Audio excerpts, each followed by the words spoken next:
So hi everyone, and welcome really to our panel on the global economic outlook. Now the global economy was certainly tested in 2023 as it rarely has been before. Inflation and the most aggressive monetary tightening campaign in decades, wars in Europe and in the Middle East, a festering real estate crisis in China, and the deepening rivalry between Washington and Beijing, which is really forcing companies also to rethink supply chains and security. Now despite these pain points, the post-pandemic global recovery has actually managed to roll on. In the US, consumers defied expectations and kept spending, prompting many economists to ditch their downside scenarios and forecast on a rare soft landing. In China, the booming electric vehicle industry, along with a healthy dose of fiscal stimulus, helped leaders stick close to their growth targets. And the world's economy, Great New Hope India, also took up some of the slack. But overall, according to the World Bank, the global economy is dragging along at growth rates slower than previous decades. And this is as the post-pandemic rebound is weighing down by high interest rates. So we're looking at sluggish trade, geopolitical tensions that will hit developing countries hardest. So without giving you a pessimist guide to 2024, we want to look at some of the main pressure points, some of the growth foundations for the future. And of course, there are many elections and expectations on future trajectory. For your social media, you can also do hashtag WEF24. So this is our all-star panel: Christine Lagarde, President of the European Central Bank; Christian Lindner, Federal Minister of Finance of Germany; Mohammed Al-Jadaan, Minister of Finance of Saudi Arabia; President Tharman Shanmugaratnam, the President of Singapore; Dr. Ngozi Okonjo-Iweala, Director General of the World Trade Organization; and David Rubenstein, co-founder and co-chairman of Carlyle. So thank you all for joining us. Mr. President, let me start off with you. 2023 really surprised expectations to the upside. Is the global economy really now as resilient as we think? Well, we have to think about it not on a year-to-year basis, because the largest challenges to resilience that we face are what's creeping beneath. It's the slow-moving changes that threaten us in a far more fundamental way in the years to come. We know what they are. We know what's happening in the shift in the global ecological balance. We know what's happening in terms of the aging of societies, which we are by and large not prepared for. We know what's happening in the gradual drift towards polarization. These are the real threats to resilience and to human security. And I'm not even talking about the wars, including the stupid wars that we see. Thank you so much. Madame Lagarde, can you talk to us about what you saw in 2023 that gives you hope for economies in the future? Well, good morning to everyone first, and thank you for having me on the panel, because I'm a strange panelist, actually, because I cannot talk about the things that I spend 100% of my time on. I'm a central bank president for the European Central Bank. We have a monetary policy meeting coming up on Wednesday and Thursday, and during 1 week before that, I cannot talk about what I do, what I hope for, what the analysis supporting our conclusions is. So, I thought long and hard. And I tried to identify a few of the trends that we have seen in 23 that will have no impact on our decision next week, and what we should sort of anticipate for the future. And I came around to something that I called normalization. That's what we are beginning to see especially in the end of 23, but towards something that is not going to be normality. So from normalization to non-normality. So what do I mean by that? The period before 23 was strange, extraordinary, difficult to analyze by many accounts. In 23, we have seen the beginning of normalization. When you look at consumption, for instance, around the world, I'm not talking just about the euro area, consumption is still a driving force for growth, but the tailwind that we had the benefit of are gradually fading. This very strange, extremely tight labor market, still tight, but a little less, and some of the indices that we use to identify the relationship, particularly between vacancies and unemployment, are changing gradually. So less tightness on the job market. When we look at savings around the world, there was plenty of it. Excess saving where that excess saving, pretty much in all advanced economies in particular, is coming down, and from this 10% excess saving, we're getting close to virtually zero. So if you combine these two, job less tight, savings diminishing, clearly consumption is not as strong a force as it used to be. That's one thing. The second thing, which is also beginning to normalize, and I hope Ngozi will talk a lot about that, is trade. Trade went down and was massively disrupted by this goods versus services versus good over the course of the last 2 years preceding 23. But it is beginning now to really pick up. And in October, we had global trade numbers that for the first time in many months was up. And the pattern of trade is changing, but I will leave it to my friend Ngozi to describe that better. And the third normalization, and I have to say that, is that around the world, not including the euro area, around the world, inflation is coming down. And we have seen it yet again in November, both headline inflation and core inflation. So that's what I call the normalization that we have observed in 23. And maybe you'll give me the floor another time to talk about how it is not normality that we're heading to. We'll certainly will talk about that. Dr. Ngozi, could you talk to us a bit about the resilience that you've seen in global supply chains and trade? Well, thank you. I think Christine has set me up nicely. Let's see if I can move on that. It is true that in 2023, trade was considerably down. Actually, goods trade, we had to revise our forecast down from 1.7% for the year to 0.8%. In the last quarter, as you said, we saw an uptick in the numbers, and trade showed a recovery led by automobiles and components and parts. But all in all, when we look at the first 3 quarters and the last quarter, we still think we'll come in at about the number we projected, or slightly less than that. We had been more optimistic about 2024, and we were forecasting a considerable recovery to 3.3%. So, like Christine said, maybe moving towards normalization, or how you put it, but not normal. Because trade growth is still below trend, is still trending below GDP growth. But the problem that I have is the geopolitical conflicts that we now see, the problem in the Red Sea and the Suez Canal. We also have problems in the Panama Canal because of climate change. There are so many uncertainties, and of course all the elections that we see around the world and what that may bring. I think there are a lot of uncertainties that make forecasting difficult.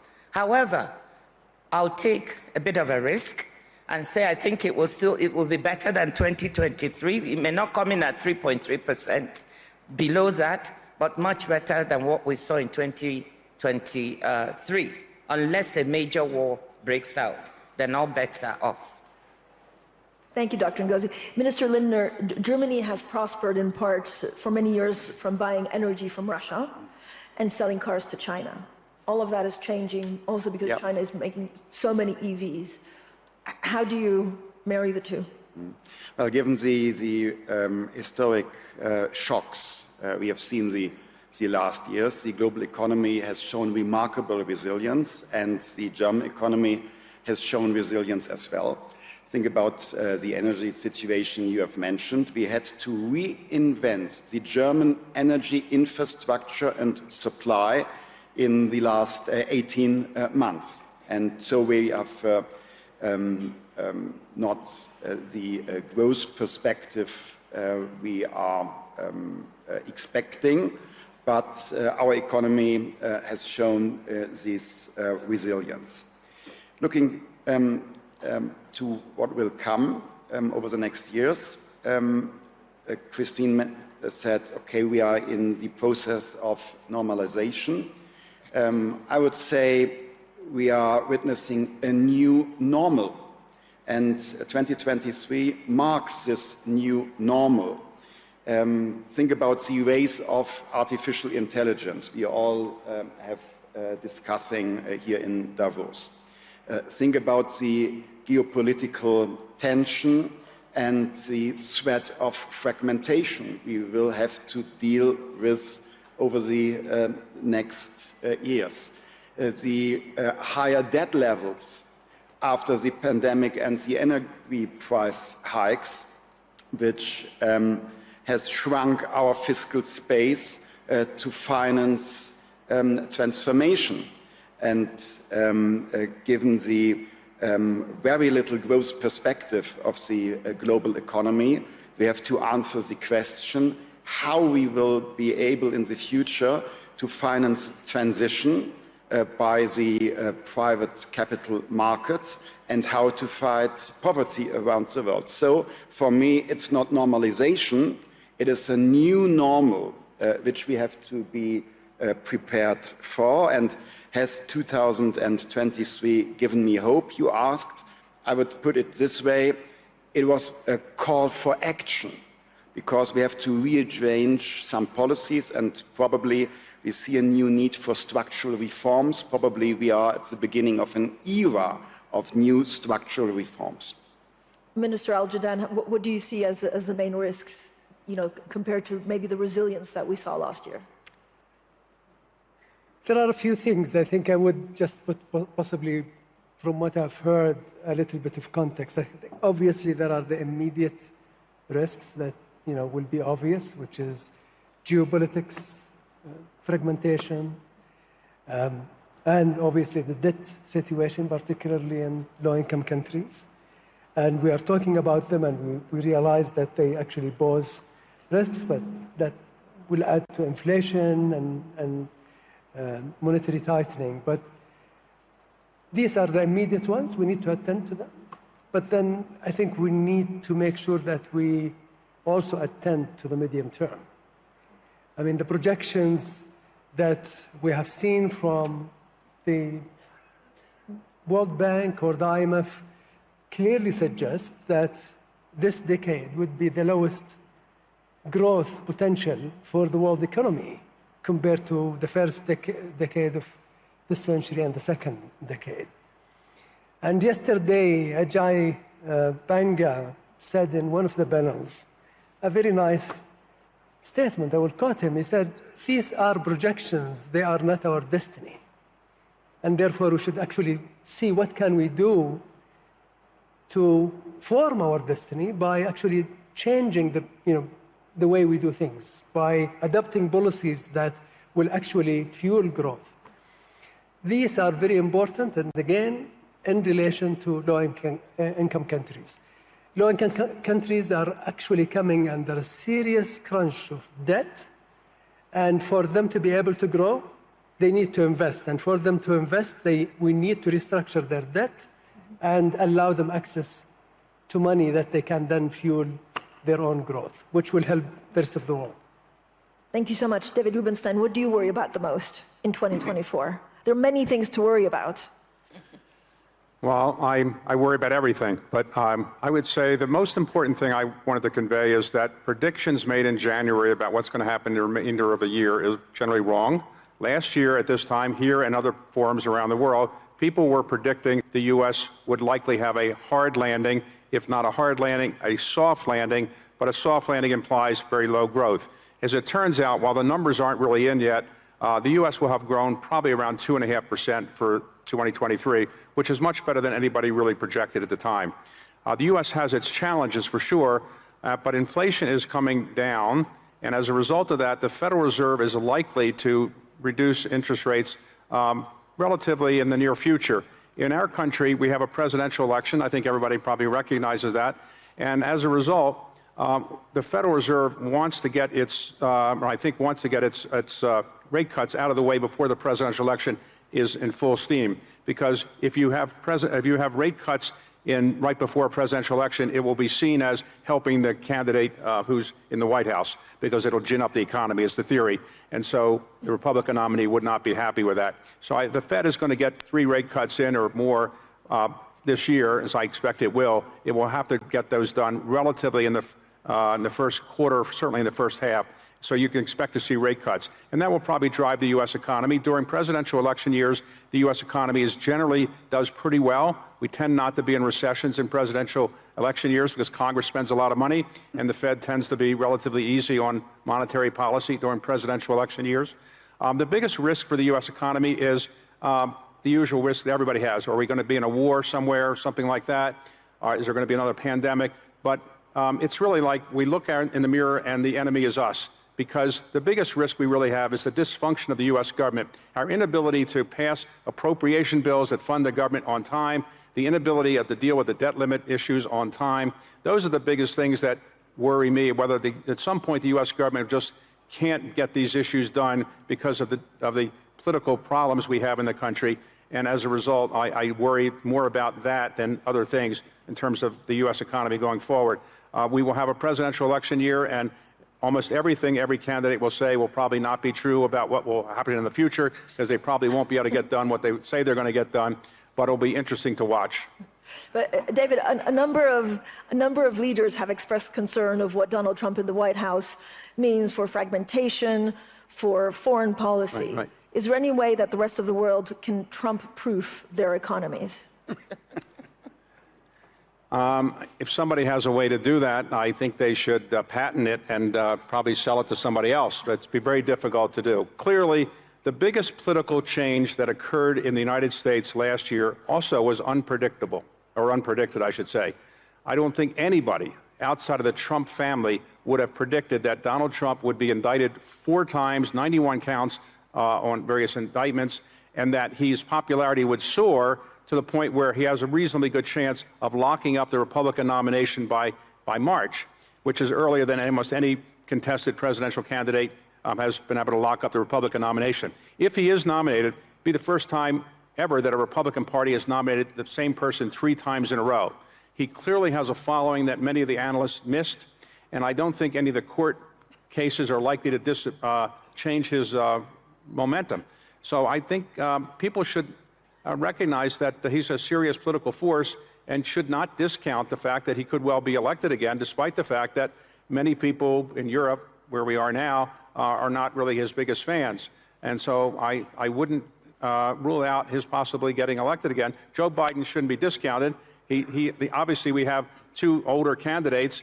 People have suggested to me that I should run for president, but I say I'm only 74 and you need to be older to run. So, but I do think, to be very serious, it'll be a relatively close election. And the final comment is, in our country, in the last 2 presidential elections, 45 states out of the 50 voted exactly the same way in each of those 2 elections. Only 5 states voted differently. Those 5 states are Arizona, Georgia, Minnesota, Michigan, Pennsylvania, and Wisconsin. Those 5 states are the only ones that voted differently in those 2 elections. Right now, Donald Trump is ahead in all 5 of those states. He lost all 5 of those states last time. Hillary Clinton lost those 5 states as well. Biden won them last time. So everything will get down to those 5 states, and right now, if the election were held today, it would be difficult to see how Trump would lose that election today, but it's a long way away. And the most important thing you can say about presidential elections in our country is things change all the time, and we won't know for sure probably until about a month before the election where it's really going to go. So, Minister Lindner, how should Europe prepare? And again, how difficult is it as a finance minister to look at models? This is for Minister Lindner. How difficult is it to look at models, to forecast, given all the crises, given the elections, and actually you don't really know what you're left with in 12 months? Well, I think we are talking too much about Donald Trump in Europe, and we should prepare ourselves for a possible second term for Donald Trump by fostering our European competitiveness.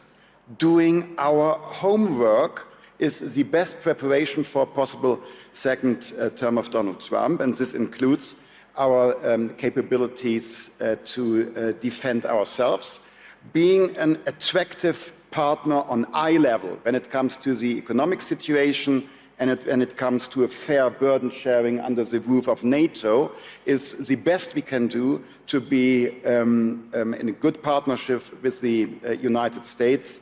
And then it doesn't matter which administration, if we are attractive, if we do not have to ask others because we have capabilities ourselves. It's the best way to cooperate. And this is completely for both possible outcomes of the election in the United States, doing our homework. Madame Lagarde? I'd love to follow up on what Christian is saying. I think the best defense, if that's the way we want to look at it, is attack. And to attack properly, you need to be strong at home. So being strong means having a strong, deep market, having a real single market, and we should be expecting some suggestions by Enrico Letta, former Prime Minister of Italy, who is in charge of producing this report on how we can deepen and improve the functioning of that single market, which is a huge economic zone in the world, but which is not completely a single market yet, as many CEOs, I'm sure, experience on a daily basis. And we should, more importantly, make sure that the money that is saved in Europe, or the money that is associated with pension, is actually invested in a capital market union that actually functions efficiently to rally the investment that we badly need for the transition towards a greener economy, which relies certainly for a period of time on fossil fuel, but less so, as was indicated in the last COP28, and moves towards renewable, where investment is badly needed. May I add just one little aspect, because I'm grateful that Christine has mentioned the Capital Markets Union. I'm concerned that some policymakers in the European Union tend to follow the United States to subsidize almost everything. But we have to avoid a subsidy race. We cannot afford. I'm curious of the next US administration can continue the way they support the economy. I wonder if it's sustainable to pay so high subsidies. But what we have to do is to improve our framework conditions for our economies and to make further progress in capital markets union. Our competitive disadvantage compared to the US is not subsidies, it's the function of our private capital market. Mr. President, Singapore is, of course, a country that does well when the world is working well together, less well when China and the US are falling apart. So what's your take on this US-China stress? Well, I think the US-China relationship is the central axis of tension when you look at the largest problems we face in the world. And it has to be refashioned into the central axis of partnership. They look at each other fundamentally as adversaries, and then they look for opportunities to cooperate within that framework. It has to be flipped around. Fundamentally, they have to be partners, because the challenges that they both face are the same. Climate change, a lack of global order, a breaking up of the global trading system. They're challenges that both of them face, and both of them will suffer for it. And the two are absolutely essential to any solution, to climate, to peace, and to an open global trading system. And then within that, you can argue, you can badger, you can ensure fair competition, you can ensure that there's a way of dealing with each other that's consistent with the principles of openness and fair play. But we've got to flip things around, where you're not fundamentally adversaries, to one where you're fundamentally partners, and then you argue about specifics. That's the fundamental repositioning that's required. So it's not just about a pause in the relationship, it's really about a repositioning in the relationship. Dr. Ngozi, if we move it forward, there are 3-4 pillars that we need to put in place to foster growth. And I don't know whether this year there will be a lot of distractions that keep us further away from that goal, but what would you focus on to bring back longer sustainable growth? Well, thank you. And I just want to say that I strongly support what Christian and Christine said. I think the best way to be prepared for any eventuality is to focus on those things you need to do anyway. For me at the WTO, I don't fret about who is going to come or what is happening. Maybe that's an overstatement. but in a way it's focusing on what do we need to do to strengthen and reform the organization so that whatever the circumstance, it will be able to deliver what it's supposed to deliver for people. So if we keep doing that, I think that's a strong answer, a bit of offense in that regard. But with respect to what are the pillars we should look at for restoring growth, I think that's a very good conversation because we focus a lot on the pessimistic things that might happen. But there are some bright shoots that I want to talk about on the trade side. First, I want to mention that in spite of all the uncertainties that we talk about, and I pointed to in the beginning, trade has been largely resilient. It is because of trade that Europe was able to find other sources of energy from the US and the Gulf and elsewhere to make up for the withdrawal of energy from Russia. It's because of trade that 35 countries dependent on the Black Sea region from Africa were able to find alternative sources of grain fertilizer. So trade has been a force for resilience. And there are some bright spots in trade that we need to be conscious of. There's digital trade and services trade is growing fast, especially digitally delivered services trade, growing at 8% per annum. And that is a very, very interesting thing because now we're all talking of digital platforms, AI, and this is a positive sign. And we should be preparing ourselves to say, how do we support such trade? How do we make sure that it benefits small and medium enterprises, women, those at the margin? Green trade has tripled from 2000 to now, tripled in value to $1.9 trillion. That's another opportunity. And finally, I want to say that the reshaping of supply chains, I see that as an opportunity and not a challenge. And when you see it as an opportunity, it could help us look at other sources of growth. If you take just one supply chain that we talked about here, the critical minerals and critical raw material supply chain, we have the possibility that these critical raw materials are found in many developing countries who did not benefit as much from the first phase of integration into the global economy. There is now a chance to bring them in through developing these supply chains in place because they have two advantages, not only the raw materials, but also green energy. So combining those two, and I'm glad to say that Chancellor Schulz and Europe has caught on to this, you can go to Africa or Latin America and develop these supply chains, bring in new sources of growth, create new employment, lift people up from poverty in these countries. So those are some good opportunities that are out there, some hope. David? On trade, whoever is elected president is not likely to enter into a lot of trade agreements. The word trade in the United States or trade agreements is almost a curse word now. Somebody is in the audience here, Mike Froman, who negotiated the TPP agreement under President Obama. That couldn't even get a vote in the United States Congress, and I don't think any major trade agreement could be approved by our current Congress, and I don't think it's going to change for a while, no matter who the president is, unfortunately, because trade is often seen by certain constituencies in the United States as favoring jobs offshore and not really not popular at all. Even Hillary Clinton, when she was running for president, was against the TPP, even though it had been negotiated by a Democratic administration in which she had served. On U.S.-China, U.S.-China is the most important bilateral relationship in the world. There's no doubt about it. But there is no political benefit in the United States about saying anything beneficial or good about China or in a presidential election year. So President Biden and President Trump, I don't think, or either one are going to say we need to have closer ties with China and I'm going to be nicer to China than I was before. It's just not going to happen during a presidential election year. Hopefully, after the election's over, the progress that's been made recently at the APEC meeting can see something blossom, but I don't think you'll see anything blossom before then, though hopefully the Chinese will provide some pandas again to the United States, which we desperately would like to have.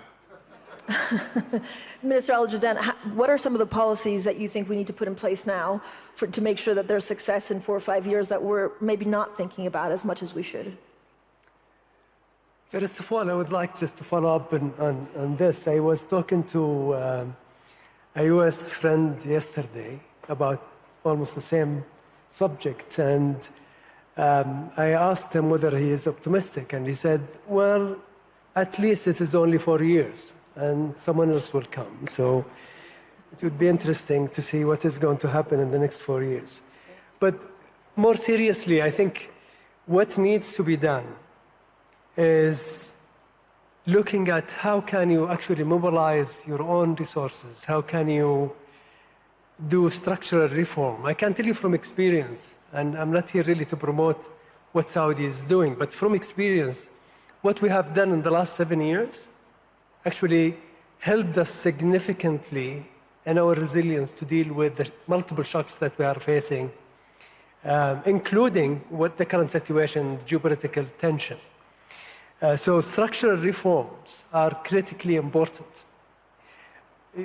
Local revenue mobilization is actually very important for countries. And obviously, the support of multilateral development institutions to catalyze private sector investments in developing nations, and particularly low-income countries, is very critical.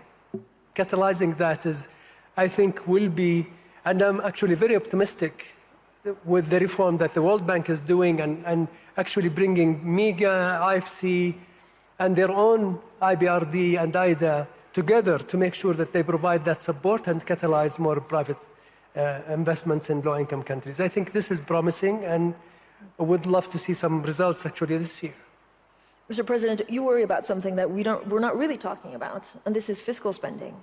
Are we sowing now the seeds to have an even bigger crisis 4, 5, 6 years from now? Well, I think the most important and most neglected area of public policy is fiscal reform.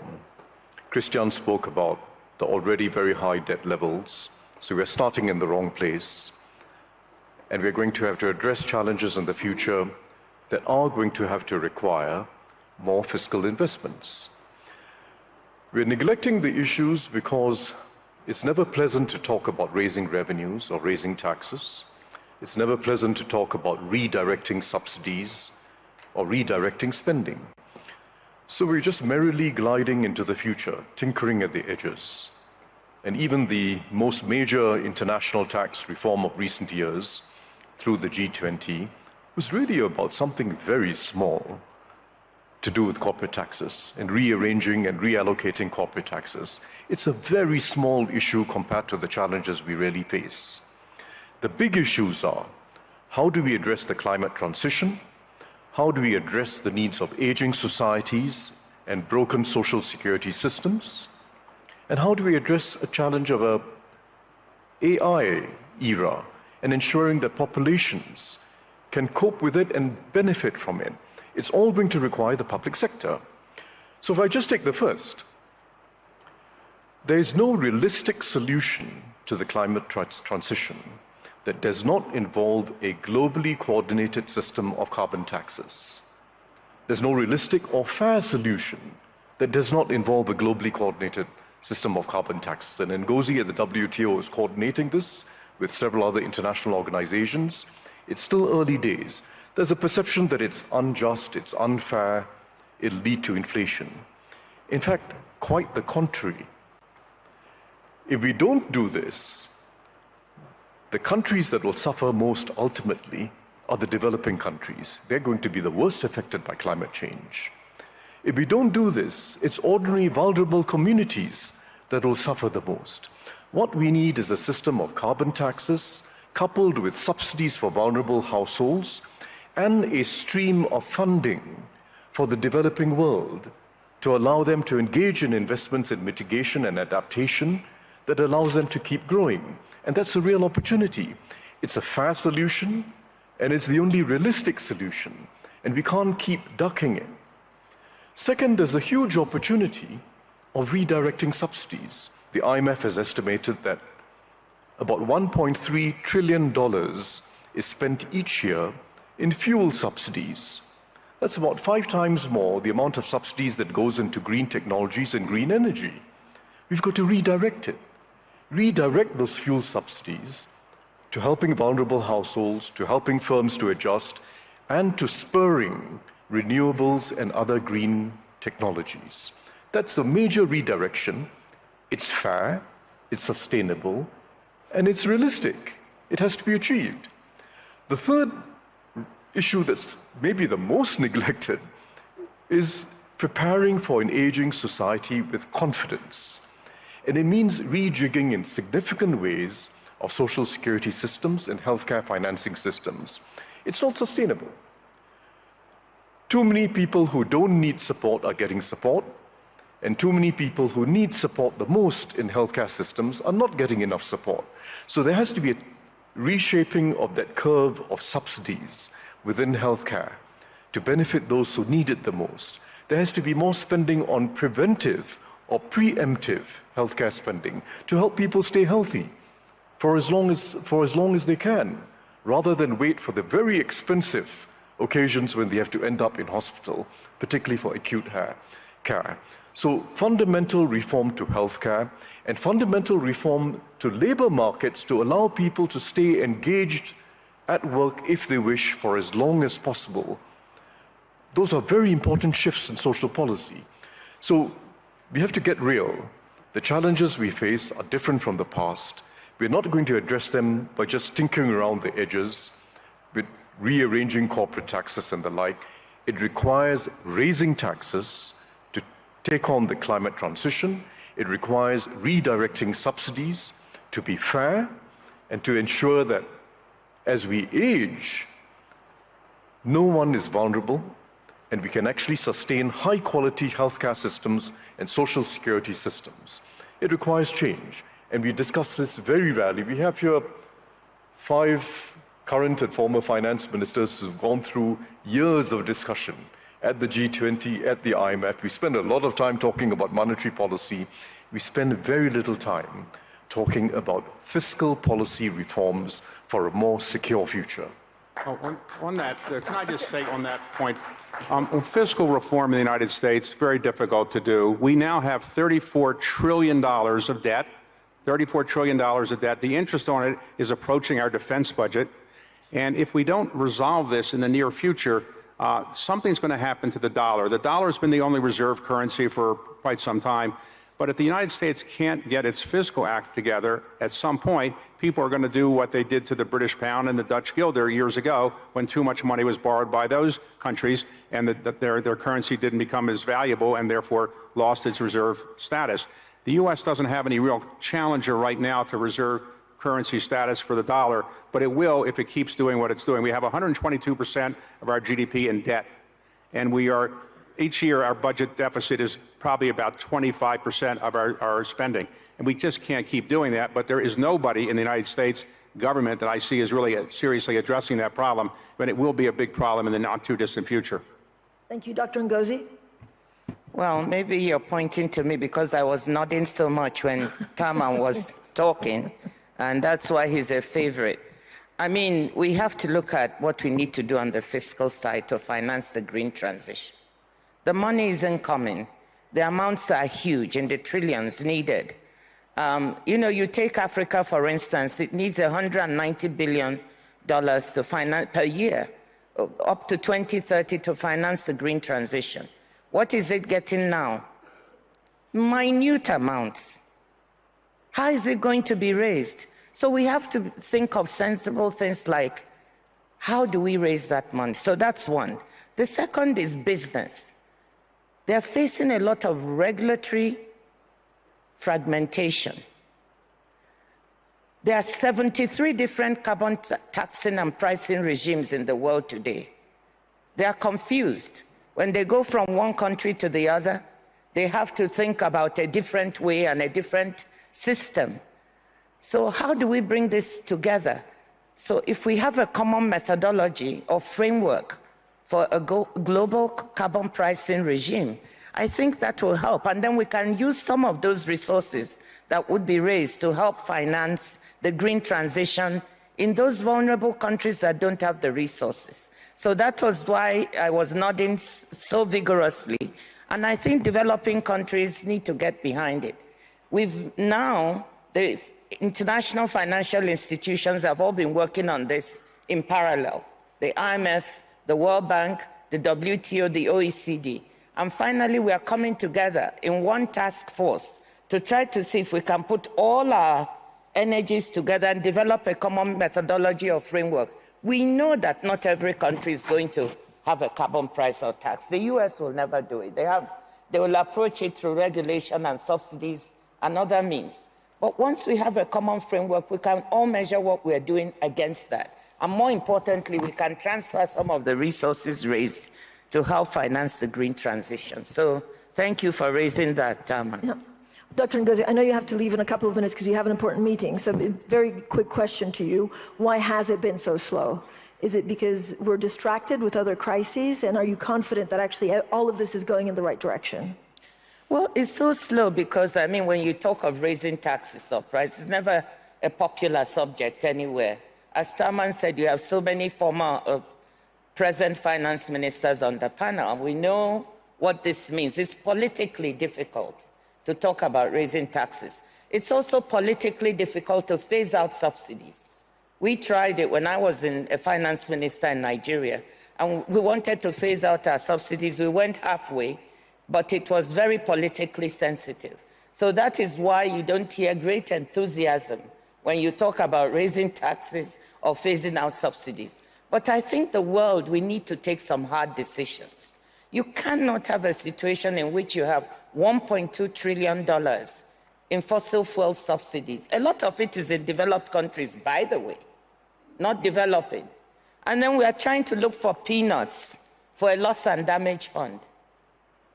You have over 600 billion in trade distorting agricultural subsidies. And we are looking for peanuts for a loss and damage fund. When we get 200 million, we're all happy. We need to take those hard decisions, but they are not being done because it's politically difficult, and politicians will look at the short-term horizon. They want to be re-elected, right? That's the problem. Thank you so much, Dr. Ngozi. I know you have to go. Minister Al-Jadaan. I think a few points, and I listened to Mr. President, and we spoke briefly before we came on stage. I would like, first of all, I think let us agree that climate change is real. Risks from climate change are real, and we should work all together to find solutions that would help the planet and the livelihood of people. I think we are all in agreement. I remember in 2014, when Paris Agreement was reached, developed nations have committed $100 billion annually for developed countries to deal with climate change and for them to transition out of carbon-intensive energy. What have we seen so far? Almost zero. Almost zero. And I can understand Mr. President's enthusiasm about carbon tax and how it may change the equation, but then he linked it to two things. Subsidies to those who are in need. I agree, whenever you raise cost on your community or others, you need to look out for the less fortunate and provide social safety net. Agreed.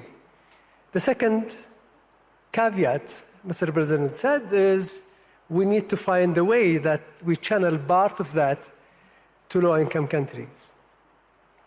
We tried that and it failed. Now, so trying something else, similar to what you have tried before and expect different results, it's very difficult. There are a lot of political resistance from developed nations.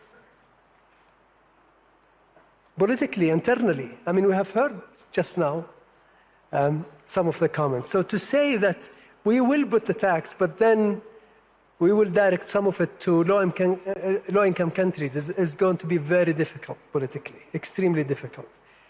Third, I would just remind ourselves that while we are enjoying the heated conference place here, there are over 600 million people in Africa that have no basic electricity. Not intermittent, basic, absolutely no electricity. So to say to them, go and eat cake, why are you, looking for a bread, is hypocrisy, in my opinion. They have their own endowment. We should help them get that endowment from under their feet. Gas, for example, let them fuel their own transition. Allow them to use their own endowment. Help them to use their youth, empower their youth, reskill their youth, train their youth. That is really what is going to change Africa and other low-income countries. Thank you very much. Thank you so much. Minister Lindner? I hope nobody tells my coalition partners and colleagues in cabinet that we are here considering raising taxes. Would cause serious problems for me domestically. Seriously, I would like to widen the perspective a bit. I completely share the idea of fighting global warming by ambitious action. But we should think about the right methodology. I think there is an alternative to carbon tax, and the alternative is a carbon market. In Germany, it is extremely costly to avoid further emissions. And I wonder if the same amount of money we have to spend in Germany would have an even better effect on other places, at other places on the world. For example, to invest in electricity production in Africa with renewable energy as part of a compensation of a German steel industry and for their emissions could have globally a better effect with lower investment. And it doesn't matter where carbon dioxide is emitted, it is a global challenge. So probably we should ask OECD to work on a common framework for a global carbon market, as they did successfully on the global minimum taxation. If I'm allowed to, I would like to add a second remark. To finance all our needs for transition, fighting poverty, and to prepare for the aging societies, I think there's one solution. Given the demographics, given the investment needs, I think we have to foster our productivity. And this is why I'm advocating for structural reforms in the labor markets, in technology, cutting red tape, being more competitive when it comes to corporate taxation.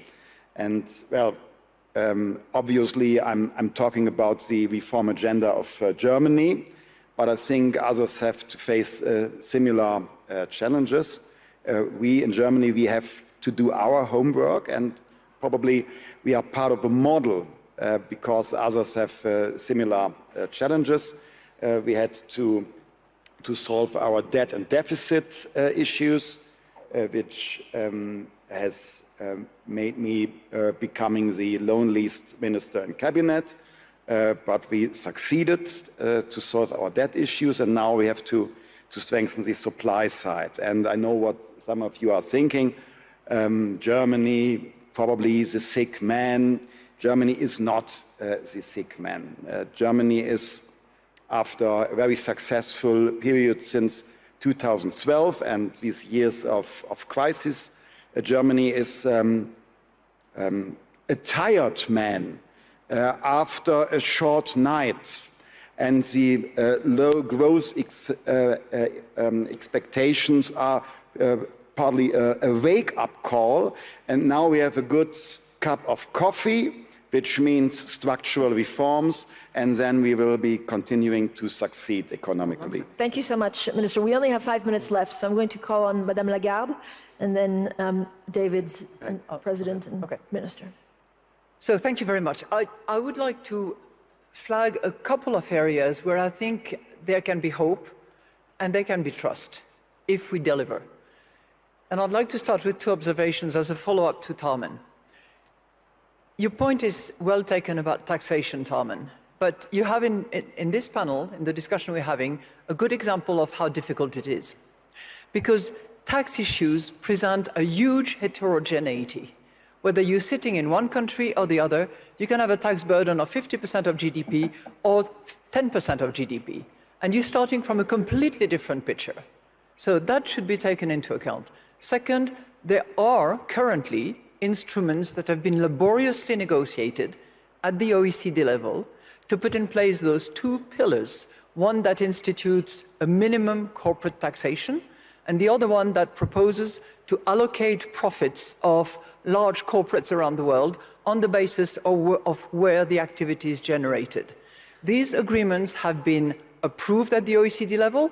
They just need to be ratified. So it's there. Let's get on with it and move, because otherwise we will move to more fragmentation of tax, and we are seeing it with the carbon tax border adjustment here and there, and that would be more cacophony added to the risk that we see. And that takes me to my second area where I think there is hope if we... I'm sorry that Ngozi had to go because it touches on trade.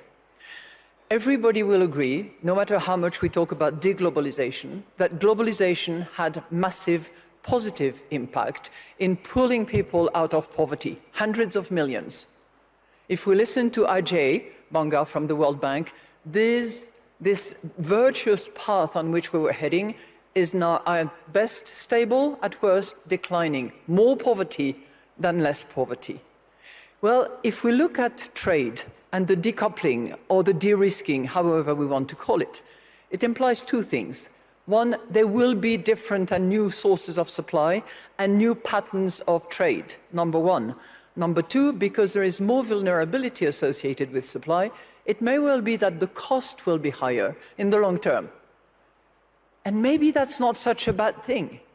Maybe we've been relying on this principle of efficiency over security a little bit too much, assuming that everything had virtually no cost, assuming that labor cost had to be minimal and reduced over the course of time.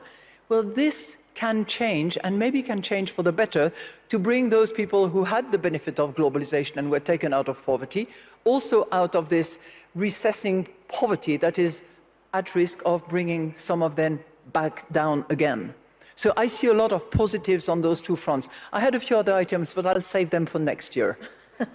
David, and then paraphrase President in my country, ask not what the World Economic Forum can do for you, but what you can do for the World Economic Forum. Now, what do I mean by that?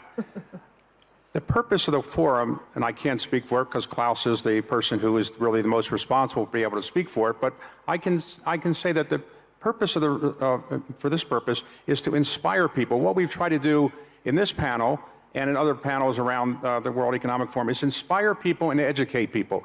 And hopefully when you go back to your country, you'll educate yourself about some of the things that we talked about here that you might be inspired to learn more about, and try to pick one issue of the ones we talked about where you make yourself not only well educated about it, better educated than now, but try to make some difference in your own country to try to bring forward some of these ideas. Because the only way we're really going to be effective at the World Economic Forum is we have people that come to the sessions, and those people are watching on streaming.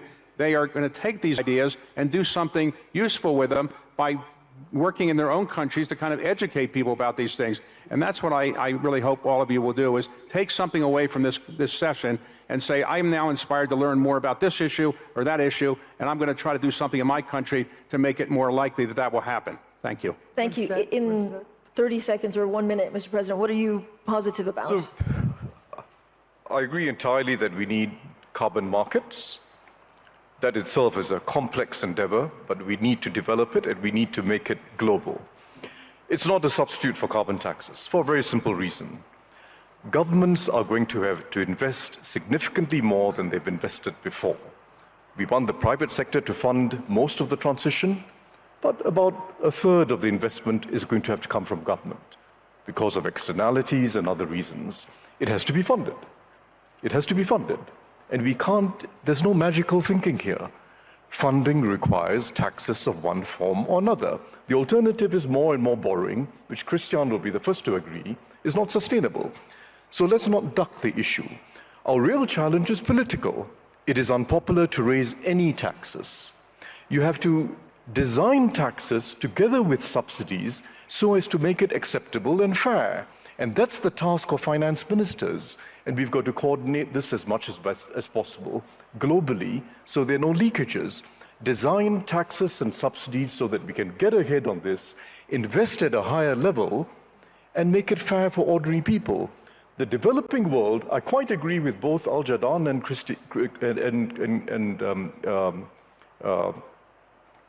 Christine.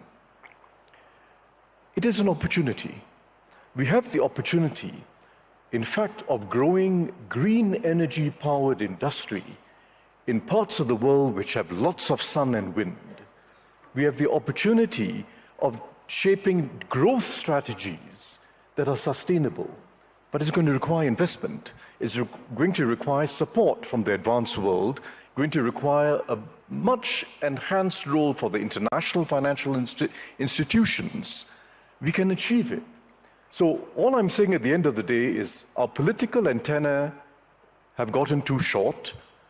We're all looking at the next elections in a whole range of countries, and the consequence if we carry on that way is going to be much more pain in future and a much higher hurdle that future politicians will need to cross. So let's start moving now, face things in realistically, make sure that it's fair and just, and avoid piling up a large problem for the future. Thank you so much, Mr. President. You got the optimistic guide to 2024 and the pessimistic guide to 2024 and beyond. Thank you so much to all of our panelists. And I would love if the audience could also stay in their seats, also the panelists, because it's my great pleasure to welcome on the stage the President of the World Economic Forum, Borge Brende, for the closing remarks of this 54th World Economic Forum.